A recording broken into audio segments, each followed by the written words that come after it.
नमस्कार. तर कधी-कधी आपल्याकडून असं होतं ना, की पोहे जास्त बनले जातात आणि थंड झाले, की ते पोहे खाल्ले जात नाहीत. आपण खूपदा असे पोहे टाकून देतो. पण पोहे न टाकून देता पोहे मिक्सरवरती बारीक करायचे पाणी घालून. त्यात शेंगदाणे साईडला करायचे, मिरचीसहित पोहे बारीक करायचे. एका वाटीत काढले, त्यामध्ये मीठ टाकलं थोडंसं, कांदा टाकला, टोमॅटो टाकले आणि त्याचबरोबर कोथिंबीर कट करून टाकली आणि छान असं मिक्स करून घेतलं. आपल्याला हवं तसं बॅटरची कन्सिस्टन्सी करण्यासाठी त्यात पाणी ॲड करायचं. त्याचबरोबर मी इथे 1 चमचा तांदळाचं पीठ घातलं, त्याचबरोबर 1 चमचा बेसन पीठ घातलं.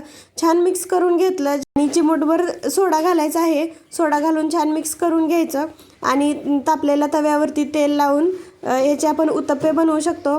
उत्तप्पे छान भाजून घ्यायचे दोन्ही साईडून. खूप छान तयार होतात. हे तुम्ही दह्यासोबत खाऊ शकता, केचपसोबत खाऊ शकता किंवा असंचही खाऊ शकता, कारण मिरची आहे ह्यामध्ये. खूप छान असा हेल्दी नाश्ता तयार होतो. इथून पुढे उरलेले पोहे न टाकून देता तुम्ही सुद्धा असा नाश्ता तयार करू शकता. व्हिडिओ आवडला तर लाईक करा, शेअर करा आणि चॅनलवर नवीन असाल तर सबस्क्राईब करा. Bye bye.